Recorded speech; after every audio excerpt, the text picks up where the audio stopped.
misy ny fameozetsikery mijery avy amin'ny faharoa ny volana desambra efatra sy fotoana zay ny fampalalam-baovety amin'ny fahitalavitra manasana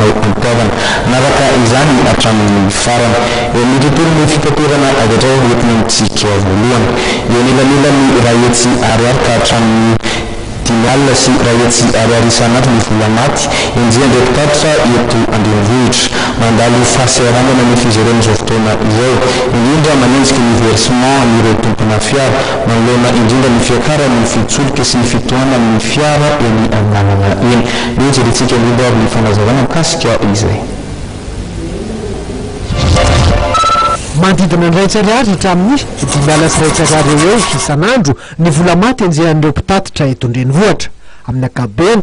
dia sy tratra tatoato ny versement na ny vola maty ho an'ireo mpitatitra indrindra vao niakatra 20 ariary ny viditsolika araka ny fitaranan'ireo mpitatitra tafaresaka taminay manazava ny antony mahatonga zay izy ireo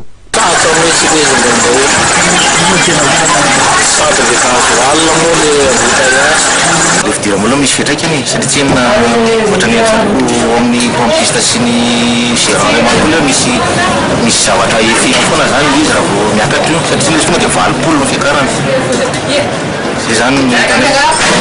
fa le fiakarany zany hita ao anaty taorin'ny fiakaran'ny viditsolika dia efa mandeha ny feo fa hiakatra ihany koa ny sarandalana ka ho lasa 500 ariary na dia efa misy aza ny fanampiana rabola hanomen'ny fanjakana mety hoe afen'ny vola maty ary ve izay fepetra zay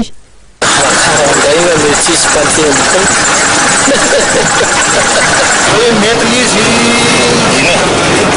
aleo misy zay tsisy izy aloha mameno mibanga fa le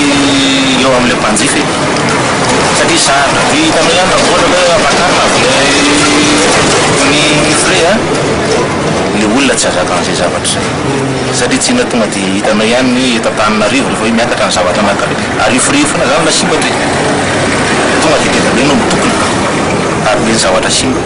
araka namaran'ireo mpitatitra dia isan'ny mampiana ny vola maty ihany koa ny fitohanan'ny fifamoivozana ohatra fotsiny efa mahatratradiny telo ny mampitohana tanymena sy ambohitsoa vokany miaina ny lalana ataon'ireo mpitatitra raha toka ka mahavita amin'ny verinimbalo izy ireo teo aloha dia lasa dimy na enina zany amin'izao fotoana zao misy fiatraikany any amin'ny kojakojan'ny fiara ihany koa anefa zany satria miala amin'ny vola maty ihany koa ny fanamboarana ny kojakojan'ny fiara